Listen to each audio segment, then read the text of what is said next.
Sabe quem mais falou isso também? Que ia trocar com o Poatan? O Jan Blachowicz, quando lutou com o Poatan, e o Jamal Hill. Seguiram mais ou menos a mesma linha, dizendo que iam subir lá e trocar aceitar a trocação com o Poatan e buscar um nocaute. Fala pessoal, tudo bem? Olha eu aqui com vocês de novo. E ainda no quartinho das flores, olha aí. Eu tô aqui de volta para falar de um assunto até que eu já falei antes, né, que é a questão do Poatan contra o Ankalaev. Bom, a gente teve alguns outros fatos acontecendo aí, principalmente por parte do Ankalaev. Teve resposta também do Poatan, mas principalmente por parte do Ankalaev, que veio à tona, né, e teceu aí alguns comentários mais polêmicos, mais pesados aí em relação ao Poatan. Dentre as várias declarações, vários comentários que ele fez, ele declarou que vai para trocação, que vai aceitar a trocação, que vai partir por tudo ou nada ali com o Poatan e que vai nocautear o Poatan. A trocação é aceitar a luta em pé, ou seja, onde o Poatan é especialista e tem mostrado isso em todas as suas lutas, né? Colocando aí os seus adversários em momentos assim bastante difíceis, sabe? E o Ankalaev veio e declarou isso, de que ele realmente vai partir para trocação contra o Poatan, né? Sem usar os artifícios, vamos dizer, ali do wrestling, da luta agarrada, no qual ele é ótimo, ele é excelente. Então o Sambo lá do Daguestão, esses caras do Daguestão são assim fenomenais. O melhor exemplo, né, disso é o próprio Khabib Nurmagomedov, né, que se aposentou aí invicto, um cara sensacional. Aí quando a gente olha pro histórico do Ankalaev, ele é um cara do sambo, duríssimo, da luta agarrada, mas quando você olha pra carreira dele, toda a galera que ele enfrentou inclusive caras duríssimos, trocadores, né? E contra todos eles, ele meio que evidenciou a parte da trocação, o que traz pra nós a sensação de que nós podemos acreditar nele, de que ele realmente vai partir pra luta com o Poatan e vai aceitar a trocação. O que faria da luta muito interessante, porque uma característica que os dois dividem, na minha opinião, assim, que eles têm em comum, é que os dois colocam muita pressão nos seus adversários, andando pra frente, buscando a luta, colocando golpes fortes, golpes pra realmente machucar, sabe? Essa característica eles têm em comum. Eles andam pra frente, eles não são caras que ficam buscando ângulos e tudo mais, não. Ele vai pra frente e faz a luta realmente acontecer. Ou seja, se uma luta entre os dois realmente partir para essa linha da trocação, vai ser excelente. Quem que vai dar para trás primeiro? Entendeu? É algo que traz assim, pelo menos para mim, trouxe a sensação de querer ver, de querer assistir essa luta, sabe? Esse comentário que ele fez. Entre vários outros comentários que ele continuou tentando diminuir as habilidades do Poatan, o momento do Poatan em si. Eu não sei, eu acho que a intenção também é não só criar a luta, mas talvez ganhar confiança em si próprio, tentando diminuir o adversário, as qualidades do adversário, não é verdade? Quando você pega, assim, tipo, o histórico do Ankalaev, vamos falar, por exemplo, das últimas duas lutas dele, que foi contra Jan Blachowicz e o Johnny Walker brasileiro, né? O Jan Blachowicz, que foi o único ex-campeão mundial que o Ankalaev enfrentou. Eu pego nesse ponto porque é o seguinte, porque em uma das declarações aí do Ankalaev, ele fez um comentário infeliz, na verdade, de que o Poatan estava tendo vida fácil. De que os oponentes do Poatan não estavam levando ele a sério. Então, por isso que eu reforcei o ponto de ele ter lutado com um campeão mundial, porque os últimos 5 oponentes do Poatan, todos são ex-campeões mundiais. Todos eles.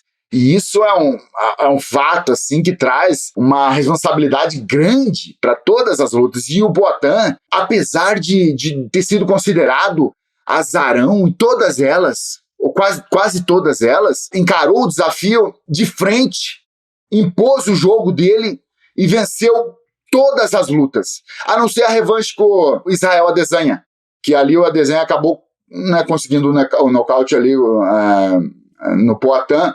Mas se você perceber, outra coisa que eu quero, talvez, até nessa derrota do Poatan, perceba que o Poatan estava colocando pressão, o Adesanya estava acuado, estava na grade tomando golpe. Inclusive o Poatan erra uma joelhada que quase pega no rosto do Adesanya, e aí o Adesanya joga um mata-cobra, que a gente chama ali, e acaba pegando forte no Poatan, ele sente, aí ele coloca outro golpe e leva o Poatan no nocaute. Mas o Poatan estava pressionando, entendeu? Então isso é importante levar em consideração. Até porque a trajetória, por mais que o Ankalaev tente desmerecer ou diminuir, vamos dizer, as conquistas do Poatan, não é isso que os números nos apresentam, entendeu? A única luta que o Ankalaev tem contra um ex-campeão mundial, acabou empatada. E foi uma luta duríssima. Ele aceitou um pouco mais a trocação. Os 2 primeiros rounds, eles ficaram mais na questão da trocação. E lá no final do terceiro round, foram 5 rounds, no final do terceiro round, o Ankalaev muda um pouco da estratégia e parte mais pra luta agarrada, mas não é eficaz o suficiente para derrubar o Jan Blachowicz. Mas no finalzinho do terceiro round ele consegue derrubar, e no quarto round ele vem e impõe esse jogo da luta mais agarrada, derruba o Blachowicz naquela pressão ali por cima. Acabou que a luta foi empate entre os dois. Foi uma luta boa, mas acabou empatada. Depois o Ankalaev lutou com outro cara da trocação, que foi o Johnny Walker. Né? O Johnny Walker brasileiro, que tem um estilo de luta bastante interessante, assim, no sentido de ser desenvolto, de fazer a coisa acontecer de uma forma diferente, com joelhadas voadoras. Até foi o caso com o Ankalaev. Na primeira metade do primeiro round, jogando bastante golpes giratórios, e chutes altos e tudo mais. Do primeiro round pra frente, ele diminui o ímpeto, sabe? Até uma coisa que o Jan Blachowicz usou bastante na luta dele, que foi muito eficaz, foram os chutes na perna. Olha isso. Os chutes na perna, coisa que o Poatan é especialista. Os chutes na perna, principalmente na parte de dentro da perna, porque o Ankalaev é canhoto, né? Ele joga na base diferente. E aí o chute forte, que é o da perna de trás, pegava por dentro da perna da frente do Ankalaev.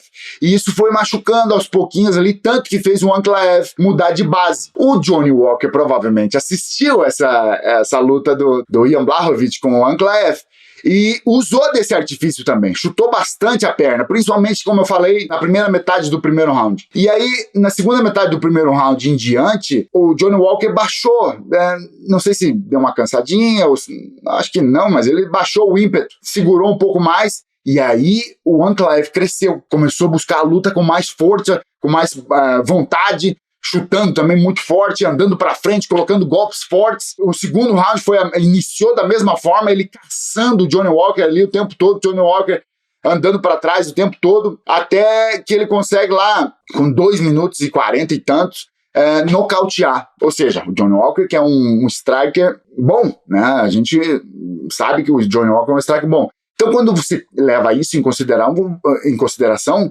você dá o braço a torcer, você entende que o Ankalaev, dá pra confiar no que o Ankalaev tá falando, de que ele vai realmente trocar com o Poatan. Agora é o seguinte, sabe quem mais falou isso também? Que ia trocar com o Poatan? O Jan Blachowicz, quando lutou com o Poatan, e o Jamal Hill. Seguiram mais ou menos a mesma linha, dizendo que iam subir lá e trocar aceitar a trocação com o Poatan e buscar o nocaute. No caso do Jamal Hill, foi exatamente o que aconteceu. Ele subiu e aceitou a trocação. Colocou alguns golpes ali também no Poatan e tudo mais, confiante na trocação dele, né? Partiu para a trocação contra o Poatan. E acabou do jeito que acabou, que a gente sabe, né? Com um nocautaço do Poatan. No caso do Jan Blachowicz, ele falou que ia subir lá e que ia nocautear, e ele, inclusive, tem, né? Ele segue mais a linha do striker também, do trocador. E assim que a luta começou, com 10 segundos de luta, ele já tenta derrubar o Poatan. Então, tipo, fugiu totalmente da linha que ele estava falando. E partiu para luta agarrada, tentar derrubar o Poatan. No primeiro tentativa ele não foi feliz, o Poatan defendeu bem, mas depois ele conseguiu derrubar com single leg, pegou as costas e fechou o cadeado na cintura, nas costas do Poatan. E essa posição, quando você consegue fechar o cadeado nas costas, é uma posição muito segura, muito forte. Tanto que ele ficou o primeiro round inteiro nas costas do Poatan, não conseguiu fazer nada. Mais um ótimo exemplo que a gente tem de que o Poatan se defendeu muito bem no chão, né, na luta agarrada ali. O primeiro round passou, começou o segundo round, o Poatan foi pra cima, né, impondo a trocação dele. O Jan Blachowicz meio que aceitou, uns 2 minutos do segundo round, ele aceitou trocar com o Poatan. Mas aí ele começou a ver que tava não estava indo bem para ele, e ele voltou para a mesma estratégia de tentar a luta agarrada. Até conseguiu derrubar de novo, o Poatan ficou algum minuto e tanto ali naquele jogo mais amarrado no chão, aí o Poatan volta em pé e finaliza o segundo round também, buscando a trocação, colocando bons chutes e tudo mais, ou seja, o Poatan ganhou o segundo, o Jan Blachowicz ganhou o primeiro. E no terceiro foi a mesma linha. O Poatan, seguindo na trocação, o Blachowicz continuou tentando impor aí a luta agarrada, mas não teve tanto sucesso, até porque ele deu uma cansada, sabe? Ou seja, o que levou à vitória do Poatan da luta por decisão dividida. O que, na minha opinião, não fez muito sentido, porque o Jan Blachowicz ganhou o primeiro round, mas os outros dois ele perdeu. Claramente ele perdeu. E mais um dos juízes deve ter visto ele ganhar um outro round aí. Os juízes eles conseguem ver de tudo nessas lutas. Então essa é a minha pergunta.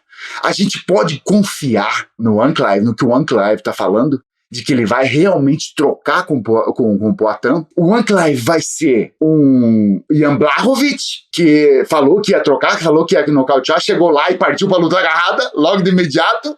Ou ele vai seguir a linha mais do Jamal Hill, que falou que ia, a mesma coisa, falou que ia trocar, falou que ia nocautear, e foi lá e aceitou a trocação. Mesmo tendo acabado nocauteado, ele seguiu a palavra dele.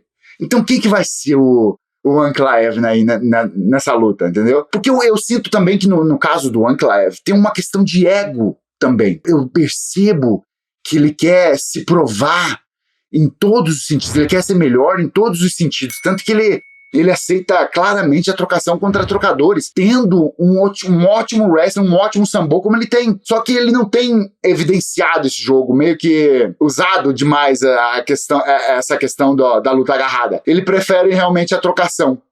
Agora, contra o Poatan, eu já não sei se vai ser assim.